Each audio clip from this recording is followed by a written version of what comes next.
K academy ಇನ್ Kannada. First time ನಮ್ಮ ಚಾನಲನ್ನು ನೋಡ್ತೀರಾ ಸಬ್ಸ್ಕ್ರೈಬ್ ಆಗಿ ಬೆಲ್ಲೈಕನನ್ನು ಪ್ರೆಸ್ ಮಾಡಿ ಫ್ರೀಯಾಗಿ ನೋಟಿಫಿಕೇಷನ್ ಅಂತ ಪಡೆಯಿರಿ ಅಂತ ಹೇಳ್ತಾ ನಾನು ಇವತ್ತಿನ ವಿಡಿಯೋನ ಸ್ಟಾರ್ಟ್ ಮಾಡ್ತಿದ್ದೀನಿ.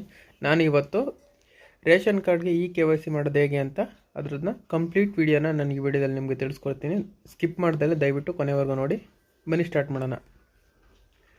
ರೇಷನ್ ಕಾರ್ಡ್ KYC ಮಾಡಿಲ್ಲವೇ ಮುಂದಿನ ತಿಂಗಳಿನಿಂದ ಪಡಿತರ ನಿಲ್ಲುವ ಸಾಧ್ಯತೆ. ಅಂದರೆ ಪಡಿತರ ಚೀಟಿಯನ್ನು ಸ್ಟಾಪ್ ಮಾಡ್ತಾರೆ. ಈಗಾಗಲೇ ಚೆಕ್ ಮಾಡಿ ರೇಷನ್ ಕಾರ್ಡ್ಗೆ KYC ಮಾಡಿಸ್ಕೊಳ್ಳಿ ಅಂತ ಹೇಳ್ತಾ, ರೇಷನ್ ಕಾರ್ಡ್ KYC ಕೆಲಸ ಮಾಡದಿದ್ದರೆ ಮುಂದಿನ ತಿಂಗಳಿನಿಂದ ಪಡಿತರ ನಿಲ್ಲಬಹುದು.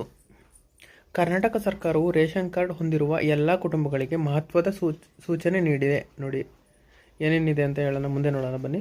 BPL, APL ಅಥವಾ ಅಂತ್ಯೋದಯ ಯಾವುದೇ ಕಾರ್ಡ್ ಇರಲಿ, ರೇಷನ್ ಕಾರ್ಡ್ನಲ್ಲಿ ಹೆಸರಿನಲ್ಲಿ ಪ್ರತಿಯೊಬ್ಬ ಸದಸ್ಯರು ಕಡ್ಡಾಯವಾಗಿ KYC ಪ್ರಕ್ರಿಯೆಯನ್ನು ಪೂರ್ಣಗೊಳಿಸಬೇಕು. ಅಂದರೆ ಪ್ರತಿಯೊಬ್ಬ ವ್ಯಕ್ತಿ ಕೆಲವರು ಈಗ ಕುಟುಂಬದಲ್ಲಿ ಯಾರ್ಯಾರು ರೇಷನ್ ಕಾರ್ಡಲ್ಲಿ ಇರ್ತಾರೆ ಅವರೆಲ್ಲರೂ ಹೋಗ್ಬಿಟ್ಟು ಬಯೋಮೆಟ್ರಿಕ್ ಅನ್ನೋದನ್ನ KYCಯನ್ನು ಮಾಡಲೇಬೇಕಾಗುತ್ತೆ. ಅದನ್ನು ಎಲ್ಲಿ ಮಾಡಬೇಕು ಅಂತಲೂ ನಾನು ತಿಳಿಸ್ಕೊಡ್ತೀನಿ, ಕೊನೆವರೆಗೂ ನೋಡಿ. ನೀವು ಮಾಡೋಕ್ಕಾಗಲಿಲ್ಲ ಅಂತಂದ್ರೂ ಏನು ಮಾಡಬೇಕು, ಈಗ ಮೊಬೈಲಲ್ಲಿ ಮಾಡ್ಬೋದು, ಇಲ್ಲ ಅಂತಂದರೆ ನೀವು ಎಲ್ಲಿ ಮಾಡಿಸ್ಬೇಕು ಅಂತಲೂ ನಾನು ಈ ವಿಡಿಯೋದಲ್ಲಿ ನಿಮಗೆ ತಿಳಿಸ್ಕೊಡ್ತೀನಿ. ಕೊನೆವರೆಗೂ ವಿಡಿಯೋನ ನೋಡಿ. ಇಲ್ಲದಿದ್ದರೆ ಮುಂದಿನ ತಿಂಗಳಿನಿಂದ ಪಡಿತರ ಚೀಟಿ ಆಗುವ ಅಥವಾ ಹೆಸರು ತೆಗೆದುಹಾಕುವ ಸಾಧ್ಯತೆ ಇದೆ. ಅಂದರೆ ಇದು ಯಾಕೆ ಅಂತಂದರೆ KYC ಅಂದರೆ KYC ಯಾರ್ಯಾರು ಸತ್ತಿರೋ ಹೆಸರಾಗೂ ರೇಷನ್ ಕಾರ್ಡ್ ತೊಗೊಂಡಿರ್ತಾರಲ್ಲ, ಆದ್ದರಿಂದ KYC ಮಾಡೋ ಪ್ರಕ್ರಿಯೆನ ಆ ಥರ ಮಾಡಿದ್ದಾರೆ ಅಂತ ಹೇಳ್ಬೋದು. ಈಗ ಯಾರ್ಯಾರು ಬದುಕಿದ್ದಾರೆ, ಯಾರ್ಯಾರು ಸತ್ತಿದ್ದಾರೆ, ಈ ಥರ ಫೈಂಡ್ ಔಟ್ ಮಾಡೋಕ್ಕೋಸ್ಕರ KYC ಪ್ರಕ್ರಿಯೆಯನ್ನು ತಂದಿದ್ದಾರೆ ಅಂತ ಹೇಳ್ಬೋದು. KYC ಎಂದರೇನು, ಯಾಕೆ ಕಡ್ಡಾಯ, ಇದ್ರ ಬಗ್ಗೆ ತಿಳಿಸ್ಕೊಡ್ತೀನಿ ನೋಡಿ. KYC ಎಂದರೆ electronic know your customer. Ration ಕಾರ್ಡ್ನಲ್ಲಿರುವ ವ್ಯಕ್ತಿ ನಿಜವಾದ ಫಲಾನುಭವಿಯೇ ಎಂದು ಡಿಜಿಟಲ್ ಆಗಿ ದೃಢೀಕರಿಸುವ ಪ್ರಕ್ರಿಯೆ ಎಂದು ನೋಡಿ. ಯಾರ್ಯಾರು ಈಗ ನೀವೇ ತಗೋತಿದ್ದೀರಾ, ನೀವೇ ಇದ್ದಾರೆ ಅಂತ ನಿಜವಾಗಿ ಇದು ಪ್ರಕ್ರಿಯೆ ಮಾಡೋಕ್ಕೆ KYC ಅಂತ ಮಾಡ್ತಿದ್ದಾರೆ. ಸರ್ಕಾರ ನೀಡುವ ಪಡಿತರ ಅನರ್ಹರಿಗೆ ಹೋಗದೆ ಅರ್ಹರಿಗೆ ಮಾತ್ರ ತಲುಪುವುದನ್ನು ಖಚಿತಪಡಿಸಿಕೊಳ್ಳುವುದು ಇದರ ಉದ್ದೇಶ. ನೋಡಿ, ಮೊದಲೇ ಆಲ್ರೆಡಿ ಗ್ಯಾಸ್ಗೆ KYC ಮಾಡಿಸ್ಬೇಕು ಅಂತ ಹೇಳಿದ್ದಾರೆ. ಅದನ್ನ ನೀವು ಗ್ಯಾಸ್ಗೆ KYC ಯಾರ್ಯಾರು ಮಾಡಿಸಿಲ್ಲ ಮಾಡಿಸಿ, ಪ್ಲೀಸ್ ಬೇಗ ಹೋಗಿ ಮಾಡಿಸಿ ಅಂತ ಹೇಳ್ತಾ, 15ನೇ ತಾರೀಕು ಲಾಸ್ಟ್ ಆಯ್ತು. ಏನಾದ್ರು ಎಕ್ಸ್ಟೆಂಡ್ ಮಾಡಿದರೆ ಅದ್ರ ಬಗ್ಗೆ ವಿಡಿಯೋ ಮಾಡಾಕ್ತೀನಿ. ಅದ್ರದ್ದು ಯಾರ್ಯಾರು ಕೆಲವೊಂದು ಮೊದಲೇ ಆಗಿದ್ದಾವೆ, ಕೆಲವೊಂದು ಅಪ್ಲಿಕೇಶನಲ್ಲೇ ಮೊಬೈಲಲ್ಲೇ ಮಾಡ್ಕೋಬೋದು. ಅದು ಮಾಡ್ಕೊಳ್ಳೋದು ಯೂಟ್ಯೂಬಲ್ಲಿ ಸರ್ಚ್ ಮಾಡಿ ಸಿಗುತ್ತೆ. ಇಲ್ಲಾಂತಂದರೆ ನಿಮ್ಮ ಗ್ಯಾಸ್ ಏಜೆನ್ಸಿ ಹತ್ರ ಹೋಗಿ ಮಾಡಿಸ್ಕೊಳ್ಳಿ ಅಂತ ಹೇಳ್ಬೋದು. ನೆಕ್ಸ್ಟ್ ನೋಡೋಣ. ಸರ್ಕಾರ ನೀಡುವ ಪಡಿತರ ಅನರ್ಹರಿಗೆ ಹೋಗದೆ ಅರ್ಹರಿಗೆ ಮಾತ್ರ ತಲುಪೋದು. ಮುಂದೆ KYC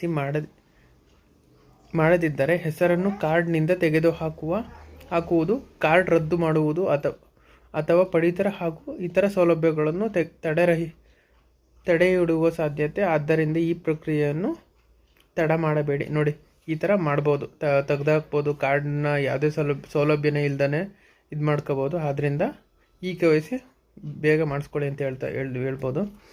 ಕುಟುಂಬದ ಎಲ್ಲ ಸದಸ್ಯರು ಮಾಡಬೇಕು. ನೋಡಿ, ನಾನು ಮೊದಲೇ ಹೇಳ್ದಾಗೆ ಪ್ರತಿಯೊಬ್ಬರು ಯಾರ್ಯಾರು ಇದ್ದೀರಾ ಕುಟುಂಬದಲ್ಲಿ, ರೇಷನ್ ಕಾರ್ಡಲ್ಲಿ ಯಾರ್ಯಾರು ಇದ್ದೀರಾ ಅವರೆಲ್ಲರೂ ಹೋಗ್ಬಿಟ್ಟು KYC ಮಾಡಿಸ್ಬೇಕಾಗುತ್ತೆ. ಅದು KYC ಮಾಡಿಸೋ ಇದರಲ್ಲಿ ಫಸ್ಟು ಫಿಂಗರ್ ಪ್ರಿಂಟ್ ಕೊಡಬೇಕಾಗುತ್ತೆ, ಬಯೋಮೆಟ್ರಿಕ್ ಕೊಟ್ಬಿಟ್ಟು ನೆಕ್ಸ್ಟು ಮೊಬೈಲ್ ನಂಬರ್ ಬೇಕಾಗುತ್ತೆ. ಅದಕ್ಕೆ ಮೊಬೈಲ್ಗೆ OTP ಬರುತ್ತೆ. OTP ಆದಮೇಲೆ ನೀವು ಇದು ಮಾಡಬೇಕಾಗುತ್ತೆ, KYC ಮಾಡಿಸ್ಬೇಕಾಗುತ್ತೆ.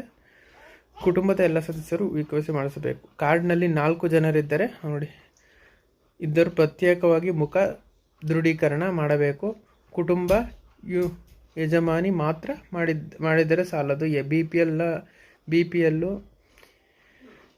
APL, ಅಂತ್ಯೋದಯ ಎಲ್ಲ ವಿವಿಧ ಕಾರ್ಡ್ಗಳಿಗೂ ಇದು ಅನ್ವಯವಾಗುತ್ತದೆ. ನೋಡಿ, BPL ಇದ್ದರೆ ಮಾತ್ರ, APL ಇದ್ದರೆ ಮಾತ್ರ ಇಲ್ಲ, ಎಲ್ಲ ಕಾರ್ಡ್ಗಳು, ಅಂತ್ಯೋದಯ ಕಾರ್ಡ್ ಇದ್ದರೆ ಎಲ್ಲ ಕಾರ್ಡ್ನವರು ಇದನ್ನು ಮಾಡಿಸ್ಬೇಕಾಗುತ್ತೆ. BPL ಇದ್ದರೆ ಮಾಡ್ಸಂಗಿಲ್ಲ, APL ಇದ್ದರೆ ಮಾಡ್ಸಂಗಿಲ್ಲ ಅಂತ ಹೇಳಂಗಿಲ್ಲ, ಎಲ್ಲರೂ ಮಾಡಿಸ್ಬೇಕು. ಇದನ್ನ ಮೊಬೈಲಲ್ಲಿ ಮಾಡೋಕ್ಕೆ ಹೋಗ್ಬೇಡಿ, ನಾನು ಇದನ್ನು ಸಜೆಸ್ಟ್ ಮಾಡಲ್ಲ, ಬಟ್ ಹೇಳ್ತೀನಿ ಯಾವ ರೀತಿ ಮಾಡೋದು ಅಂತ. ಮೊಬೈಲಲ್ಲಿ ಮಾಡೋಕ್ಕೆ ಹೋಗ್ಬೇಡಿ. ನಿಮ್ಮ ಇದರಲ್ಲಿ ನ್ಯಾಯಬೆಲೆಯಲ್ಲಿ ಅಥವಾ ಸೊಸೈಟಿಲಿ ಅಕ್ಕಿ ಕೊಡ್ತಾರಲ್ಲ, ಅವರು KYC ಮಾಡ್ತಾರೆ. ಅವ್ರ ಹತ್ರ ಹೋಗ್ಬಿಟ್ಟು ನಿಂತ್ಕೊಂಡು ಕ್ಯೂರಲ್ಲಿ ನಿಂತ್ಕೊಂಡು ಮಾಡಿ ಅಂತ ಹೇಳ್ತಾ ಇದ್ದೀನಿ. ಇದ್ರ ಬಗ್ಗೆ ತಿಳಿಸ್ಕೊಡ್ತೀನಿ, ಇದ್ರ ಬಗ್ಗೆ ಅರಿವು ಇರಬೇಕಷ್ಟೇ. ಬನ್ನಿ ನೋಡೋಣ. ಮೊಬೈಲ್ನಲ್ಲಿ ಸುಲಭವಾಗಿ ಮಾಡುವುದು ಹೇಗೆ. ರಜೆ ಹಾಕಿ ಸೇವಾ ಕೇಂದ್ರಕ್ಕೆ ಹೋಗುವ ಅಗತ್ಯವಿಲ್ಲ. ಸ್ಮಾರ್ಟ್ಫೋನ್, ಇಂಟರ್ನೆಟ್, ಆಧಾರ್ಗೆ ಲಿಂಕ್ ಆದ ಮೊಬೈಲ್ ನಂಬರ್ ಮತ್ತು ಸ್ಪಷ್ಟ ಮುಖ ಇದ್ದರೆ ಸಾಕು. ನೋಡಿ, ಇದರಲ್ಲಿ Aadhaar card, ration card, smartphone ಇದ್ದರೆ ಸಾಕು. ಆಮೇಲೆ ಆಧಾರ್ ಕಾರ್ಡ್ ಲಿಂಕ್ ಆಗಿರೋ ಮೊಬೈಲ್ ನಂಬರ್ ಬೇಕು, ರೇಷನ್ ಕಾರ್ಡ್ಗೆ ಲಿಂಕ್ ಆಗಿರೋ ಮೊಬೈಲ್ ನಂಬರು ಬೇಕು. ಇದು ಹೇಳ್ತಾ ಇದ್ದೀನಿ. ಆ್ಯಪ್ಗಳನ್ನು ಡೌನ್ಲೋಡ್ ಮಾಡಿ ಪ್ಲೇಸ್ಟೋರ್ನಲ್ಲಿ ಅಥವಾ ಪ್ಲೇಸ್ಟೋರ್ನಿಂದ ಮಾಡಿ KYC.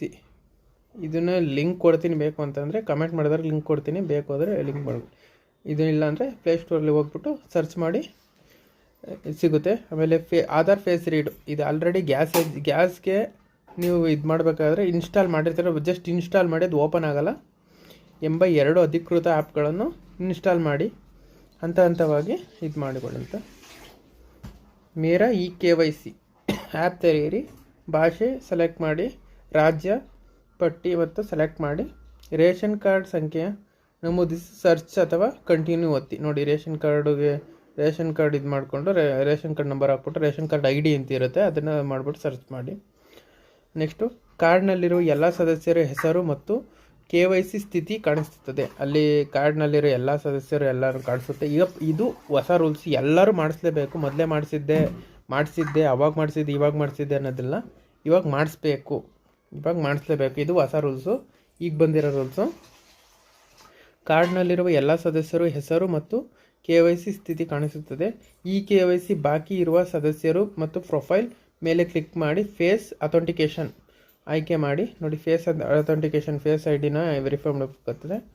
ಈಗ ಕೆಲವೊಂದು ಫಿಂಗರ್ ಪ್ರಿಂಟು, ಇದು ತಮ್ಮ ಕೊಟ್ಟರು ಆಗುತ್ತೆ. ಆಧಾರ್ ಫೇಸ್ ರೀಡ್ ಅಥವಾ ತಾನಾಗಿಯೇ ತೆರೆಯುತ್ತದೆ. ಕ್ಯಾಮ್ರಾ ಆನ್ ಮಾಡಿಕೊಳ್ಳಿ. ಅಂದರೆ ಈಗ ಮೊಬೈಲಲ್ಲಿ ಮಾಡೋದಾದರೆ ಫೇಸ್ ಇದು ರೀಡ್ ಮಾಡ್ಕೊಳ್ಳುತ್ತೆ. ಅಂದರೆ ಆಧಾರ್ ಕಾರ್ಡ್ಗೆ ಫೇಸ್ ಆದರೂ ಹೋಗುತ್ತೆ, ಓಕೆ, ಬಯೋಮೆಟ್ರಿಕ್ ಆದರೂ ಹೋಗುತ್ತೆ.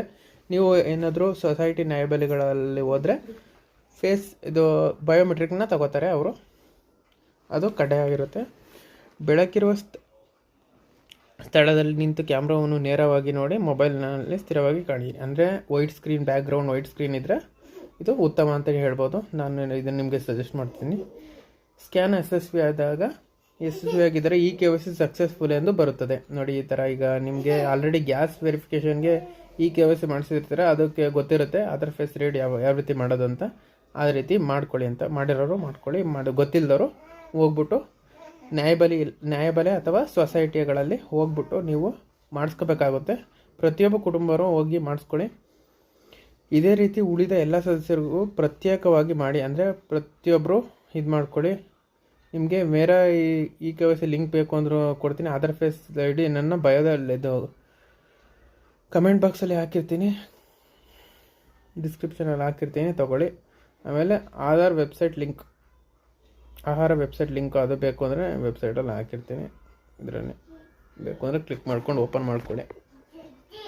ಸ್ಕ್ಯಾನ್ ಮಾಡಿ ವಿಫಲವಾದರೆ ಏನು ಮಾಡಬೇಕು ನೋಡಿ. ಏನಾರ ಆದರೆ ಕಡಿಮೆ ಬೆಳಕು, ಸನ್ ಗ್ಲಾಸ್ ಅಥವಾ ಟೋಪಿಗಳು, ಕ್ಯಾಮ್ರಾಗಳಲ್ಲಿ ಲೆನ್ಸ್ನಲ್ಲಿ ಧೂಳು, ಹಳೆಯ ಆ್ಯಪ್ ವರ್ಷನ್ ಇವು ಮುಖ್ಯ ಕಾರಣ. ನೋಡಿ, ಈಗ ನೀವು ಟೋಪಿ ಹಾಕೊಂಡು ಸ್ಟೈಲಿಶ್ ಆಗಿ ಇದು ಕೊಡೋದು, ಫೇಸ್ ರೀಡ ಎಲ್ಲ ಈ ಥರ ಎಲ್ಲ ಮಾಡೋಕ್ಕೆ ಹೋಗ್ಬೇಡಿ. ಮುಖದ ಮೇಲೆ ಯಾವುದೇ ವಸ್ತು ಇಲ್ಲದಿದ್ದರೆ ನೋಡಿ ಅಪ್ಡೇಟ್ ಮಾಡಿ ಮತ್ತೆ ಪ್ರಯತ್ನಿಸಿ. ನೋಡಿ, ಮುಖದ ಮೇಲೆ ಕೂಲಿಂಗ್ ಗ್ಲಾಸ್ ಹಾಕೊಳ್ಳೋದು, ಸನ್ ಗ್ಲಾಸ್ ಹಾಕೊಳ್ಳೋದು ಇವೆಲ್ಲ ಬೇಡ. ಬಗ್ಗೆ ಎಚ್ಚರಿಕೆ. ನೋಡಿ, KYC ಮಾಡಿಸಿಕೊಳ್ಳುತ್ತೇವೆಂದು ಯಾರಾದರೂ ಕರೆ ಮಾಡಿ OTP ಕೇಳಿದರೆ ಅಥವಾ ಆಧಾರ್ ಲಿಂಕ್ಗೆ ಬರುವ OTPಯನ್ನು ಅಧಿಕೃತವಾಗಿ ನಮೂದಿಸಿ ಅಥವಾ ಯಾವುದೇ ಅಪರಿಚಿತ ಮಾಹಿತಿ ಕೊಡಬೇಡಿ. ನೋಡಿ, ಈಗ ಯಾವ್ದಾರಿಗೆ ಇದು ಗ್ಯಾಸ್ ಲಿಂಕ್ ಮಾಡ್ತೀವಿ, KYC ಮಾಡ್ತೀವಿ, ಆಗ ಫೋನ್ ಮಾಡಿಬಿಟ್ಟು OTP ಕೇಳಿದ್ರೆ ನಾವು ಮಾಡ್ತೀವಿ ಸರ್ OTP ಹೇಳಿ ಅಂತ ಹೇಳಿದ್ರೆ ಯಾವುದೇ ಕಾರಣಕ್ಕೂ OTP ಕೊಡಬೇಡಿ. ಸೈಬರ್ ವಂಚನೆಗೆ ಗುರಿ ಆಗ್ತೀರಾ ನೀವು.